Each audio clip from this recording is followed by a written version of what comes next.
இது மகிமை நேரம். கர்த்தரும் இரட்சகருமாகிய இயேசு கிறிஸ்துவின் ஈடிணையற்ற நாமத்தினாலே மகிமை டிவி நேயர்களை நான் வாழ்த்துகிறேன். பிரியமானவர்களே, இந்த மகிமை நேர நிகழ்ச்சியின் மூலமாக இன்றைக்கு நாம் கர்த்தருக்கு பிரியமானது என்ன, கர்த்தருக்கு நம்மிடத்தில் விரும்புகிற காரியம் என்ன என்பதை நாம் சோதித்து பாருங்கள் என்று அந்த வார்த்தையை நாம் தியானித்து வருகிறோம். கர்த்தருக்கு பிரியமானது நாம் பாவ அடிமைத்தனத்திலிருந்து விடுதலையாக வேண்டும், அதற்கு நம்முடைய பாவங்களை அறிக்கையிட வேண்டும் என்று நாம் தியானித்தோம். இன்றைக்கும் தேவனோடு கூட உள்ள ஐக்கியப்பட வேண்டும், தேவனோடு ஐக்கியப்பட வேண்டும் என்று தேவன் விரும்புகிறார். 1 யோவான் 1 அதிகாரம் 3 பின்பகுதியை நான் வாசிக்கிறேன். எங்களுடைய ஐக்கியம் பிதாவோடும் அவருடைய குமாரனாகிய இயேசு கிறிஸ்துவோடு இருக்கிறது.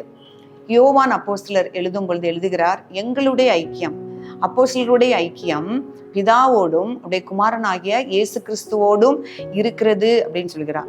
நீங்களும் எங்களோடு கூட ஐக்கியமா இருக்க வேண்டும் என்று இதை நாங்கள் கண்டதையும் கேட்டதையும் உங்களுக்கு சொல்லுகிறேன் என்று யோவான் தன்னுடைய நிருபத்திலே சொல்லுகிறார். அப்போ அவர்களுடைய ஐக்கியம் பிதாவோடும் அவருடைய குமாரனாகிய இயேசு கிறிஸ்துவோடும் இருக்கிறது என்றார். இப்போ பவுல் அப்போஸ்தலர் கொரிந்தியர்களுக்கு எழுதும்போது சொல்றாரு, நம் ஒருவருக்கொருவர் ஐக்கியம் உள்ளவர்களாய் காணப்பட வேண்டும் என்று அவர் அதுல சொல்றாரு. கொரிந்து சபையிலே அவர் போகும் பொழுது அந்த சபையாரிடத்திலே, அந்த மனுஷர்களிடத்திலே சில பிரிவினைகள் வேற்றுமைகள் இருந்ததை அவர் கேள்விப்பட்டதனால் சொல்லுகிறாரு, நீங்க ஏக சிந்தையும் ஏக மனதும் ஒரு கருத்துல ஒன்றையே பேசுகிறவர்களாய் நீங்க காணப்பட வேண்டும் அப்படின்னு சொல்லுகிறாரு. எந்த பிரிவினையும் உங்களுக்குள்ளே இருக்கக்கூடாது. உங்களை அழைத்திருக்கிறவர் நீங்க கிறிஸ்துவுக்குள் ஐக்கியமா இருக்க வேண்டும்ன்றதான் அழைச்சிருக்கிறாரு.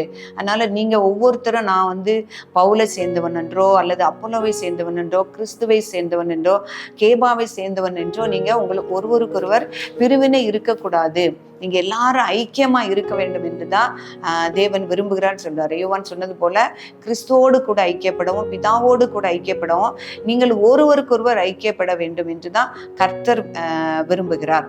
அதே போல ஆவியானவரோடு ஐக்கியமா இருக்க வேண்டும். ஆவியானவருடைய ஐக்கியம் ஒரு இடத்திலும் காணப்பட வேண்டும். ஒவ்வொரு சபையும் அவர் ஆசீர்வதிக்கும் போது சொல்லுகிறார், நம்முடைய இயேசு கிறிஸ்துவினுடைய கிருபையும் தேவனுடைய அன்பும் பரிசுத்த ஆவியானவருடைய ஐக்கியம் இடத்துல காணப்பட வேண்டும் என்று சொல்லுகிறார். அப்போ பரிசுத்த ஆவியானவர் நம்மளுக்குள்ளே நிலைத்திருந்தாதான் நம்ம அவருடைய ஐக்கியமா இருக்கிறோம் என்று அர்த்தம். அதை தான் தேவன் விரும்புகிறார்.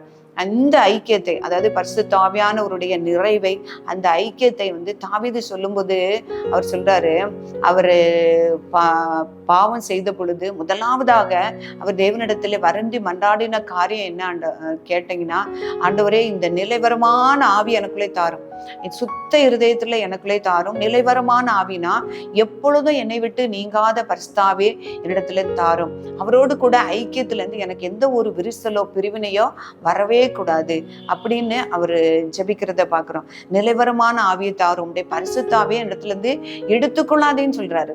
அப்போ இந்த பாவத்தின் மீது எனக்கு என்ன தண்டனை வேணாலும் கொடுங்கப்பா, ஆனா உங்களுடைய நிலைவரமான ஆவியின் இடத்துல இருந்து எடுத்துறாதீங்க, உங்களுடைய பரிசுத்தாவின் இடத்துல இருந்து எடுத்துறாதீங்க. திரும்பவும் எனக்கு இரட்சணியத்தின் சந்தோஷத்தையும் அந்த உற்சாக ஆவியனை தாங்கும்படியா செய்யுங்க அப்படின்னு கேட்கிறாரு. அப்போ அவர் நினைச்ச விலையேற பெற்ற ஒரு ஐக்கியம், தேவனோடு கூட உள்ள ஐக்கியம், தேவ ஆவியோடு கூட உள்ள ஐக்கியம். நாம் பாவம் செய்யும் போது அந்த தேவ ஆவியானவர் நம்ம இடத்துல இருந்து போய் விடுவார்.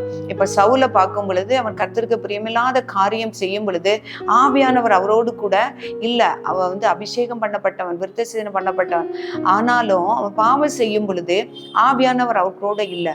அதனாலதான் தாவீது அப்படி கெஞ்சி கேட்கிறார், ஆண்டவரே உம்முடைய பரிசுத்தாவியின் இடத்துல இருந்து எடுத்துக்கொள்ளாதேயும், என்னுடைய பாவத்தின் நிமித்தம் நிலைவரமான ஆவி என்னோடு கூட எப்பொழுதும் இருக்கத்தக்கதாக நிலைவரமான ஆவி எனக்கு தாரும் என்று சொல்லுகிறார். அப்ப இயேசு கிறிஸ்துவோடு கூட ஐக்கியமா இருக்க வேண்டும். எப்படி நாம் இயேசு கிறிஸ்துவோடும் பிதாவோடும் பரிசுத்தாவினரோடும் ஐக்கியம் உள்ளவர்களாய் காணப்பட வேண்டும் என்று நம்முடைய வேதத்தில் சொல்லப்பட்டிருக்கிறது அப்படின்னா, கிறிஸ்துவானவரே சொல்லியிருக்கிறாரு, நீங்க இந்த திருவிருந்து என்கிற அந்த உடன்படிக்கையின் மூலமாக இந்த அருட்சாதனத்தின் மூலமாக என்னோடு கூட நீங்க ஐக்கியப்பட்டு இருக்கலாம்.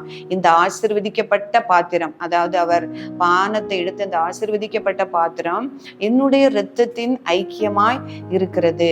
அதே போல இந்த பிற்கிற அப்பம் என்னுடைய சரீரத்தில் ஐக்கியமா இருக்கிறது என்று சொல்றாரு. இதை நாம் உணர்ந்து அந்த திருவருட்சாதனத்துல நாம் பங்கு பெறும் பொழுது அந்த கிறிஸ்துவோடு கூட உள்ள ஐக்கியத்தை நாம் என்ன செய்ய முடியும்? உறுதி செய்ய முடியும். அதைத்தான் ஆண்டவர் விரும்புகிறார். இயேசு கிறிஸ்து பாடுபடுவதற்கு முன்பதாக யோவான் 17ஆம் அதிகாரம் வாசிக்கும் பொழுது, என்னுடையவர்கள், அதாவது கர்த்தர் எனக்கு கொடுத்தவர்கள் ஒருவரை நான் இழந்து போகாதபடி எல்லாரும் என்னோடு கூட ஐக்கியமா இருக்க வேண்டும் என்று அந்த பிதாவினிடத்தில் வேண்டுதலான ஒரு அதிகாரம் தான் நம்ம அதுல வாசிக்க முடியும். பிதாவே நீர், அதாவது பிதாவும் இயேசு கிறிஸ்துவ மனுஷகுமாரனாகி வந்த இயேசு கிறிஸ்துவும் எப்பொழுதும் அவங்க ஐக்கியமா இருந்தாங்க. அதனால நீர் என்னிலும் நான் உன்னிலும் இருக்கிறது போல நீர் எனக்கு தந்தவர்களும் ஒருவருக்கொருவர் ஐக்கியமா இருக்கணும், அவங்க எங்களோடு கூட நம்மோடு கூட ஐக்கியமா இருக்கணும்னு நான் வேண்டுகிறேன் அப்படி சொல்றாரு. அதைத்தான் ஆண்டவர் விரும்புகிறார். என்னுடைய பிள்ளைகள் ஒருவருக்கொருவர் ஐக்கியமா இருக்க வேண்டும், அவர்களுக்குள்ளே ஏக சிந்தை காணப்பட வேண்டும், என்னோடு கூட ஐக்கியமா இருக்க வேண்டும், பிதாவோடு கூட ஐக்கியமா இருக்க வேண்டும் அப்படி சொல்றாரு. அவர்களுக்காக மன்றாடுகிறார். அவர்கள் நம்மோடு கூட ஐக்கியமா இருக்கும்படியாய் என்னுடைய மகிமை அவருக்கு கொடுத்தேன். அப்ப பாருங்க, கிறிஸ்துவானவர் அதுலதான் பிரியமா இருக்கிறார். எப்பொழுதும் நாம் அவரை விட்டு பிரியாதபடி கிறிஸ்துவோடு கூட ஐக்கியமா இருக்க வேண்டும் என்று அவர் விரும்புகிறார். இப்ப தேவனுடைய ஐக்கியத்தை நம்ம எப்படி அறிந்து கொள்ள முடியும் அப்படின்னு சொன்னா, நாம் அவரில் நிலைத்திருக்க வேண்டும். தாவீது ஜெபித்தது போல, நிலைவரமான ஆவி எனக்குள்ளே புதுப்பியும், என்னுடைய நிலைவரமான ஆவி எனக்கு தாரும் என்று சொன்னபடி அவருடைய கட்டளைகளை நாம் கை கொள்ளும் பொழுது நாம் அவரிலே நிலைத்திருக்கிறோம், அவர் நம்மிலே நிலைத்திருக்கிறார். அப்போ அவர் என்னிலே நிலைத்திருக்கிறார் என்பதை நமக்குள்ள இருக்கிற பரிசுத்த ஆவினாலே நம்ம அறிந்து கொள்ள முடியும். இப்போ நம்ம சிம்சோனை குறித்து பார்க்கிறோம். அவன் கர்த்தருடைய கட்டளைகளை மீறின பொழுது அவனிடத்திலிருந்து என்ன செய்யப்பட்டது? தேவனுடைய ஆவி எடுத்துக்கொள்ளப்பட்டது. அதே போல நம்ம அவருடைய நிலைத்திருக்கும் பொழுது, அவர் எப்படி நாம் அவரோடு கூட இருக்கிறோம் என்பதை அறிந்து கொள்ள முடியும்னா, அவர் தந்தருளின பரிசுத்த ஆவியினாலதான் நான் தேவனோடு கூட ஐக்கியமா இருக்கிறோம், அவருக்குள்ள நாம் நிலைத்திருக்கிறோம் என்பதை நாம் அறிந்து கொள்ள முடியும். நிறைய பரிசுத்தவான்களை, தேவனோடு கூட சஞ்சரித்த, தேவனோடு கூட உறவாடி ஐக்கியமா இருந்த பரிசுத்தவான்களை நாம் பார்க்க முடியும். நோவாவை குறித்து பார்க்கும் பொழுது, நோவா எப்பொழுதும் தேவனோடு கூட சஞ்சரிக்கிறவரா இருந்தார். மோசே பார்க்கும் பொழுது அவர் எப்பொழுதும் முகமுகமாய் ஒரு சிநேகிதனிடத்துல பேசுவது போல அவர் பேசினார் என்று நாம் பார்க்கிறோம். இன்றைக்கும் நாம் ஒவ்வொரு நாள் நினைக்கிறோம், நம்ம ஜெபிக்கும் பொழுது அல்லது நம்முடைய வேதத்தை தியானிக்கும் பொழுது நாம் அவரோடு கூட ஐக்கியப்பட முடியும் என்று நாம் நினைக்கிறோம். பிரியமானவர்களே, ஒவ்வொரு காரியத்திலும் நம் தேவனோடு கூட ஐக்கியத்தையே அவர் விரும்புகிறார். அவர் நம்மிடத்துல ஜெபித்தது போல நாமும் ஏக சிந்தனை உள்ளவர்களாய் ஒருவருக்கொருவர் ஐக்கியமா இருக்கவும், தேவனோடு ஐக்கியமா இருக்கவும் அவர் விரும்புகிறார். அந்த கிருபையை நாம் ஒவ்வொருவருக்கும் தரும்படியாக நாம் ஜெபிப்போம்.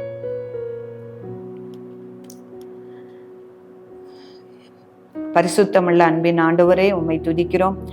சமாதானத்தை விரும்புகிறவரே, உம்மை துதிக்கிறோம் அப்பா, ஸ்தோத்திரிக்கிறோம். நாங்கள் எல்லாரும் தேவனோடும் பிதாவோடும் உம்மோடும் கூட ஐக்கியமா இருக்க வேண்டும் என்று எங்களுக்காக வேண்டிக் கொண்டவரே, உம்மை துதிக்கிறோம். எங்களுக்காக உம்முடைய ஐக்கிய விருந்தை ஏற்படுத்தி தந்தீரே, உடன்படிக்கை ஏற்படுத்தி தந்தீரேப்பா, உம்மை துதிக்கிறோம் அப்பா, உம்மை ஆராதிக்கிறோம். இந்த வார்த்தைகளை தியானிக்கிற எங்கள் ஒவ்வொருவரும் உம்மிலே நிலைத்திருக்கும்படியாகும் பரிசுத்த ஆவியினால் அப்பா உண்மையிலே நிலைத்திருக்கவும் ஆண்டவரே ஸ்தோத்திரம். தேவனோடு கூட ஐக்கியப்படவும் உறவாடவும் உள்ள தகுதியையும் ஆயத்தத்தையும் எங்கள் ஒவ்வொருவருக்கும் தரும்படியாய் ஜெபிக்கிறோம்.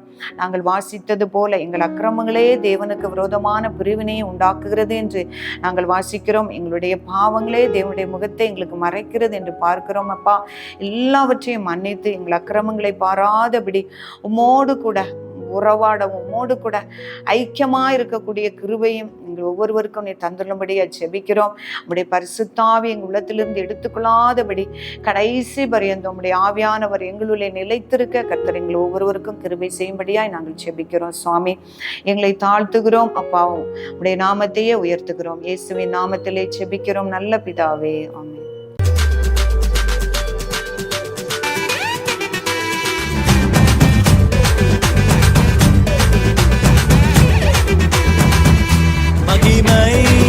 மகிமை